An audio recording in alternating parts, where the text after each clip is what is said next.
We have been having such a blast with the Makers in Minnesota dinners that we've been having at the Lexington.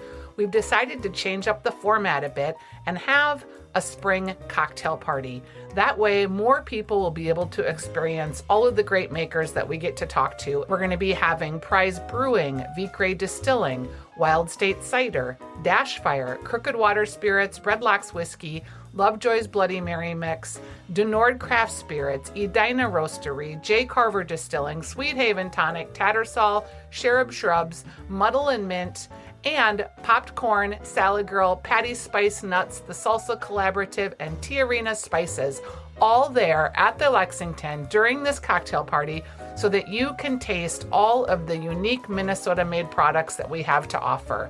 We'll be doing sample sizes of cocktails and sample sizes of canned cocktails, and we've got some great bites for you there. We're going to be at the Lexington. You can get tickets. They're $40 a person, and it's at thelexmn.com to order. And we will have all of the makers with us that night. All of the floors of the Lexington will be open, so you'll be having a multi-dimensional experience at each of the different floors and be moving through the space, trying lots of new makers products and old makers products that you know and love. It's the Makers in Minnesota cocktail party. Hurry and get your tickets, because when they're gone, they're gone. But we anticipate that this is going to be a sellout. We are really looking forward to hosting you. The cocktail party is going to be April 26th. It's a Tuesday night, and we will have doors open at 6 o'clock, and we will host you until 9. It's the Makers in Minnesota Spring Cocktail Party. I'll be there. All of the makers that I've mentioned will be there, and we can't wait to meet you.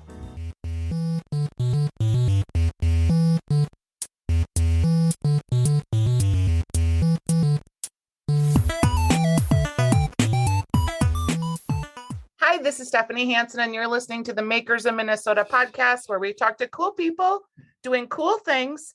And our guest today, Therese Moore, is making oats cool, steel cut oats, the kind that maybe you had when you were like a real little kid, but chances are you didn't even have steel cut oats then.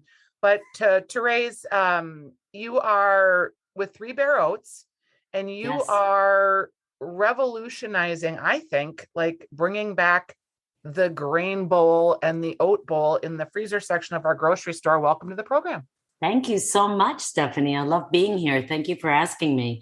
Yeah, I'm just thrilled to be doing just that. Something new and different in the freezer case that's convenient, and that's also good for you and good for the community. So I first heard about you, I think it was 3 years ago at a Ari event, I think. And I first had a taste of your grain bowl.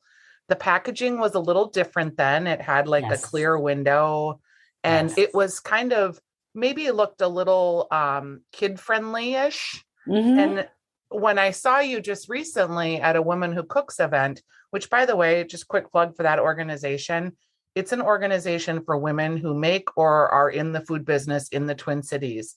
And it's a group that's pretty small. Like, I think there's like a less than 125 members, but these events that they have are like 40 to 50 people. So you really get to like meet people and talk to people. So if you're in the food business and you're a woman, you should consider joining Women Who Really Cook. It's an organization that Suze Ellickson started, and it's amazing. And I got to have a sample and see your new packaging there. So tell me a little bit about your journey from grain to bowl, as it were, and then we'll talk about kind of, since the pandemic, how things have shifted for you. Sure. Thank you so much.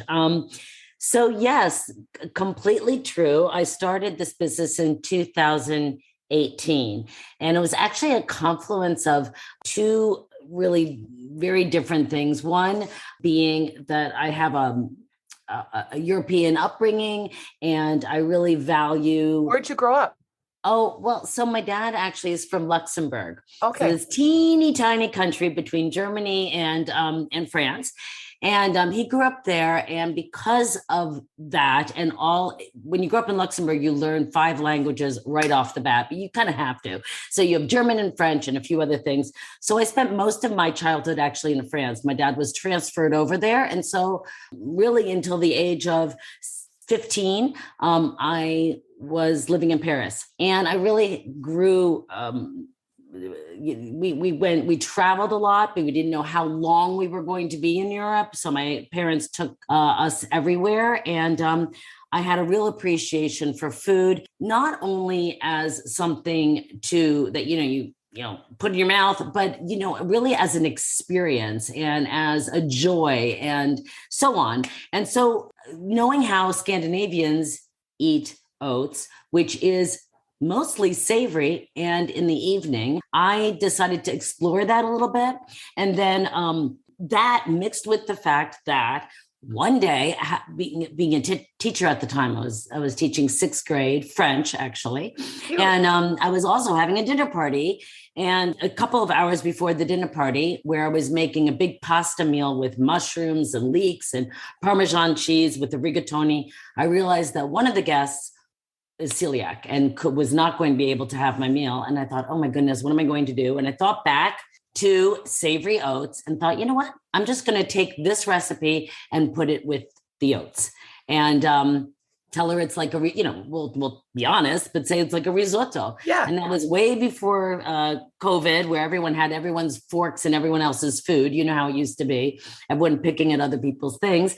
And people said, I was actually challenged. Basically, people loved it and said, you should do something with this. So, and that's how that started. And then I went to I applied to the farmers market after it had closed. And when they said that someone had dropped out and I now had a booth, I thought, oh, now I have to do something with this. So that's how I started. I rented a big red kettle from this food rental company. And I just scooped out oatmeal for people at the farmers market. So it was lots of fun, and it was a great start.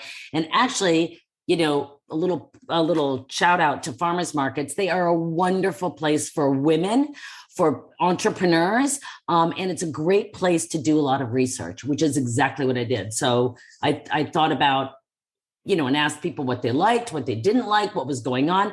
And from there, I created 6 recipes from that discussion with customers. And everyone loves to talk to you at a farmer's market. So a lot of people use it as like market research, or that's fabulous. The only forward-facing customer time they get if they're in grocery. Yeah, absolutely. And it really is where I did a lot of tweaking also of the recipes, and also where I learned a lot about, who my consumer is and what they're interested in, which is like low fat, low sugar, healthy. I mean, not low fat, low salt and low sodium, low sugar, and healthy organic things. So from there, I was always going to have an organic product that was extremely important to me. And spending time at the farmers market, I really began to learn about how important local is. I don't think I ever gave it as much attention as it deserves. Local is so important. It helps the community, right? And your direct community. It makes you feel like you have purpose. And, it's great for the environment because things aren't being trucked all over the place. And in terms of freshness, I use products working at the Good Acre, which is my commercial kitchen, which, by the way, I absolutely love. It's a non-for-profit, beautiful place that has been so incredibly supportive to me and to other women. We should give them a shout out too. Yeah, they have a couple. I think they have a couple spaces coming open in May. Do they? I didn't even know. They're just wonderful. Literally, there's a new director, Teresa. Fabulous place. But anyways, and Reese was great there for years as the director of the kitchen. But they have just a ton of outreaches. And one of them is to really encourage the people who use that kitchen, the makers, the producers, to also use a lot of the local produce that comes directly from the fields to the kitchen. And that's what I do. And it's such a joy to see carrots come out of the back of a truck, come into my kitchen, get washed, get prepared, and get into the bowls and smack into the freezer, which is like maybe, a day from, a few days from picking. Of the 6 bowls you have, how many are, we'll call them sweet versus savory? Thanks for asking. It's a great question. Because savory is unusual, and sometimes it gives people a little pause thinking, wait, these ingredients with oatmeal. But I think that people need to think of, I'd like people to think of steel cut oats. That's just a wonderful grain that's so healthy for you. And really it blends with whatever you're serving with it. So I have three, what I call the power breakfasts. One is called Little Bear's Breakfast. That's apples, honey, nuts, and seeds. It's quite traditional. The apples, it's dairy free. The apples are soaked in vanilla and then sauteed in oils to make it dairy free. Then I've got a one called Alpine Track, which is peanut butter, banana, and chocolate. So it's kind of a fun, kid-friendly, super kid-friendly, great way to get oats into kids with the little chocolate on the side. And then the third one is my husband's favorite. It's called Petite Canadian. And that is bacon, cheese, and maple syrup. So it's sweet, savory, and kind of smoky too. So those are the breakfast items. And then what I like to call all day oat options are orzo toscano, which is not orzo. Sort of my mistake, misnamed it a little bit. It's not orzo, it's the word orso, and orso means little bear in Italian. So the little Tuscan bear, orso toscano.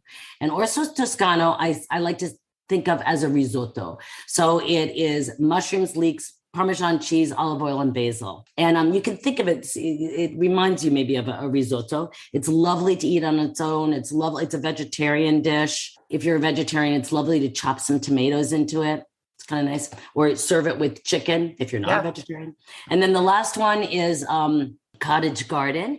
And cottage garden is my take, a little bit inspired from a Korean rice bowl. So cottage garden is a little bit kooky, but delish. It's vegan is what it's vegan option. And it's carrots, broccoli, kimchi, local kimchi, and sesame seed oil. And that's lovely. Think of it with a fried egg on top. And then it's sort of that Korean traditional dish. Yeah, when I first had the first savory bowl, I think I had the risotto type one.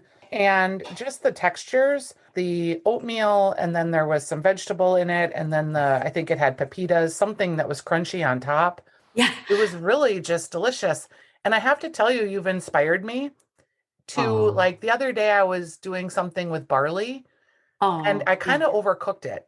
So it was really like starchy. And when I was eating it, it kind of tasted like the texture of oatmeal. Mm-hmm. So I used my Instant Pot and I made some apple sauce and kind of made like a jar that had applesauce on the bottom, this sort of overcooked, mushier barley in the middle. And then I put some cranberries and some nuts and topped it with a little yogurt during the day. And it was awesome. Good. So good. It's so fun to be creative with grains. I mean, grains are such a beautiful food and they're incredibly versatile. Yeah. And so if we can get our heads around that creativity that you did in the kitchen, just, you were just explaining, it's just it's just great fun, really is what it's a lot of fun. And it works. It works, When I saw you speak, what occurred to me is my husband and I used to have a business and we would talk about not having products where we had to do missionary work. And what that meant was like, not only sell the product, make the product, market the product, but explain the product and tell, like, we never wanted to do that because it's so much harder. I feel like you're probably a mission in this missionary work of getting people to eat not just oats for breakfast, but as a more all day option. Has that been challenging at grocery and just in your business development? Stephanie, that's a great question and so insightful because that is exactly correct. It is probably the biggest challenge. And that is why demoing is so incredibly important for me and why during the pandemic, we really struggled a little bit because we weren't able to demo. So as soon as someone tastes the product, for the most part, I mean, everyone has different tastes, but one can agree that, it is like a risotto or it is like a rice bowl. And then the taste speaks for itself and sells itself. It's just getting people over that hump. And also sometimes getting people past the fact, I find this a little bit similar with my older shoppers, past the fact that that oatmeal was forced on them as a child. And it's actually a wonderful product that should not and doesn't need to be forced on you, especially if you're creative with it and you don't put it with the humdrum expected ingredients. So we like to say that we forage for your porridge so you don't have to. And that is it. By adding some, creative and different textures and flavors to all the bowls, they become these very convenient, healthy, especially since they're chill blasted immediately from when I, prepare the ingredients. They go right into the freezer. So you're keeping all that goodness locked in a frozen product, and they're convenient and they last for a really long time in your freezer. And then when you're ready, you can take them out and prepare them, which is just warming them up because they are all prepared for you. And I think, it speaks to the, nutrition conscious mom who's or parent who's busy, but wants something that's healthy. And actually Alpine Trek was inspired by a couple of moms who said, if I can just get them to something before the cookie jar. Not that there's anything wrong with cookies. Cookies are great, but that was a good so many kids eat fourth meal, we used to call it at our house, which was the meal right when they got home from school. Exactly. And before the actual dinner was prepared, because we got home from work later, so we ate later. So I feel like this would be a great option for fourth meal kids that maybe are home alone and just something that's kind of healthy that's going to get them through to dinner. Or, so that they can concentrate on their homework, or maybe they have a sports practice and they have to do something before dinner, or even honestly as a really healthy dinner before they go somewhere. So one serving. What was the first store to take you in? And tell me what that felt like. Yeah, it's such a love story, honestly. Lakewinds Co-op will always hold a very, very special place in my heart, because not only did they take a chance on me and really support that chance, because it's not just taking you in, it's then taking you in and then lifting you up and supporting you and giving you what you need to succeed. But it was through them that I was inspired to apply for a grant called Makers to Market. And Maker to Market was affiliated with the Good Acre, which is how I actually found my commercial kitchen. Grow North, which is a wonderful institution helping local products and, supporting local and Lakewinds. And so they invited a lot of people to apply for this grant to help them go from the farmer's market into a store brand product. I love that idea. There were 4 of us that won. I don't remember how many people applied, but anyways, 4 of us won that year. And they really worked with us to help with packaging. And I worked with AURI, which helped us with all the nutritional facts and getting all that straight. So that was great. And then they launched us right into their store. So it was a program to feed us right into the 3 Lakewinds. From there, I went into a couple of other co-ops, like the Wedge has been amazing, and Linden Hills Co-op, and then Kowalski's gave me a shot, which was fantastic. And then unfortunately, COVID hit like 3 months later. So I never really was able to fully establish there. Yeah. But I'm at Lunds now in all the different Lundses, and they've been wonderful. So as the COVID pandemic hit, at that point, were you self-sustaining and making money, and then COVID hit and you had to keep funneling money into the business to keep it going? Or let's talk a little bit about just how that worked. Yeah, no, thanks, Stephanie. I really have so much admiration for the small and fledgling food companies that made it through. And I feel terrible sadness for those that did not. I did, and that's great. I found that I was, with the support really of a lot of the stores that I was in, I was able to stay afloat, which was great. And I think it was particularly difficult because, when people are afraid, even though everyone was eating in and, at the grocery stores, getting their stuff and then bringing it home and eating it, I think that people go back to the tried and true, the things that they knew, the comfort foods of their past. Yep. And they are certainly not looking for new foods, when they're trying to get in and out of that grocery store and not catch anything. And so, or if they're ordering even online and trying to get it delivered to their homes. And even not in COVID, even when we're not experiencing COVID, consumers don't usually look in the freezer aisle for new products.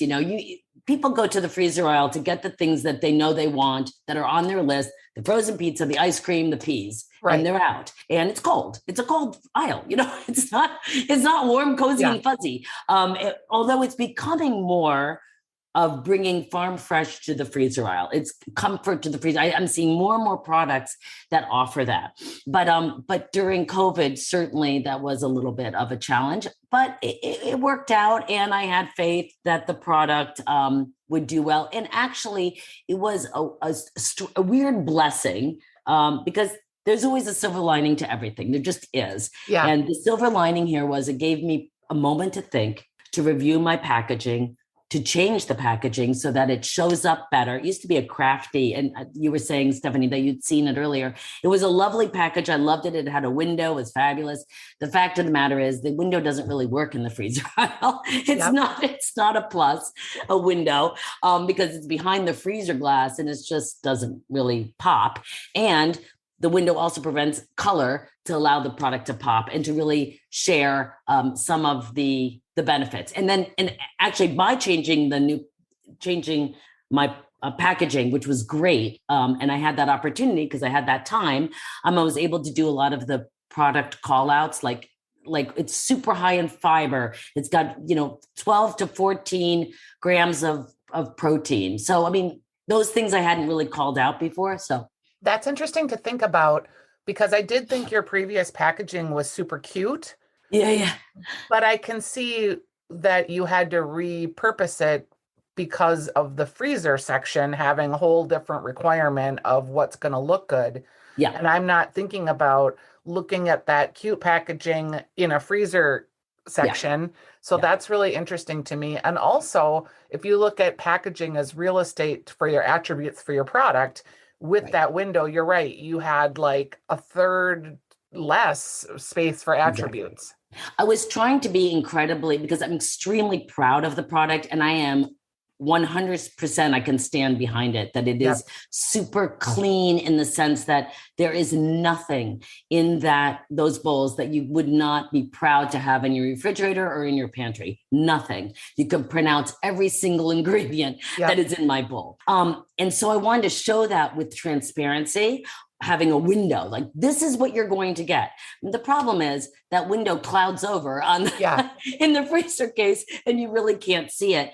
And to your point, it is real estate. It's valuable real estate. And so what I realized, this, regardless of anything else, and I love Three Bear Oats. I love it. It has been the most beautiful adventure and learning. I have learned more and made more incredible connections with lovely, lovely, wonderful, supportive people. It's given me kind of refaithed my in humanity. Just people are not competitive. They're so open. They're so wanting you to succeed, both on the consumer and store level. And with you focusing, Stephanie, on the makers of Minnesota, it's really lovely to see. And I've learned so much about what's important in selling food, really. And the call outs like fiber and protein and low sodium, those are really important. And you can't just assume that it's not their business to know these things. Yeah. It's your business to help inform. And so we've been able to do that. I think it's good to remember too, and this has happened with just my own recipes and things on stephaniesdish.com. When you are just getting sick of talking about something is usually when it's getting into the zeitgeist of your audience. Like, I feel like some of the stuff I'm like, oh my gosh, I've been talking about this forever. Yeah. And then it will be life-changing for someone to have discovered the thing that I think I've been talking about ad nauseum for 18 months. And you realize it's repetition. It's people's brains are full of stuff. And it isn't until the seventh time that they've seen or heard something that it really starts to register. And I do like what you said about faith in the community, because I think people start businesses for lots of reasons. And the food business community, it's very rarely started to make money. Some of them make money and some of them get real successful, but usually it started with a passion or something that's inherent to the person that's the maker. And that's really why I do the podcast. It's why I love it. but it's also why it can be so challenging because these decisions feel super personal. I know other makers that have had opportunities in local stores and the opportunities haven't gone well, and they've Yeah. had to like regroup, and they're like, oh God, I got kicked out of Target, Mhm. my big Target Mhm. launch, and I got kicked out. But it just forces you to kind of relook at what you're doing, relook at your Mhm. audience, maybe relook at your packaging, relook at your offering. And I think that is important to remember if you are someone that's listening that's struggling and feeling like, Mhm. oh, how long is this going to go on? It's an Mhm. evolution, and you do have to kind of love what True. you're doing for all of those reasons, because sometimes the money isn't there. Sometimes the people don't see the dream in the same way you do. But if you're committed to it, most people can find a way through that. Yeah. Stephanie, it's just really perceptive and I think so, so true. And I feel like I look a little bit, with everything, there are great days and not as great days. And you get these incredible wins where you have this euphoria and then things don't go well. And you think, why? What made me, but it's a practice, right? So you go back to it every day with kind of a fresh, sort of open mind, and you just try to see through like a practice, really. Do you And do I think yoga? Because that's what that sounds like. it is like a yoga. It is. And I do like yoga. I love yoga and I love it for that. You come, there are days as my body is getting a little older, there are days where I think, wow, I'm incredible. This is incredible. I am so limber. And then, a week later, for no reason at all, I can barely bend over. So Yep. there's something to it, I'm sure. Maybe it's too much time in the commercial kitchen that's doing it. But it's important to go back and realize every day is different and every day is an opportunity, really. And I don't want to sound like a Pollyanna, but an opportunity to learn, because as long as we're all, continuing to learn as we kind of go down this path of life, it's all good. It's all good. It's all an experience. It's all an adventure. And what else is there? So I love yeah. that. So no, I love thinking I believe about that. I love thinking about small business or your business or your product of your business as a daily practice too. Thank I'm you. embarking on a new thing for myself, and Oh, yeah.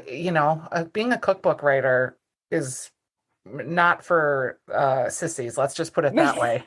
And everything I learned that's brand new, I think like, oh gosh, would I have done this had I have known this? And it's not like it's a bad experience, but it's an experience. I'm Right. learning so much. And just when you think in your career that you're kind of like sage and you've got it down, like you enter into a new field and you're like, wow, I had no idea this is all so Right. new.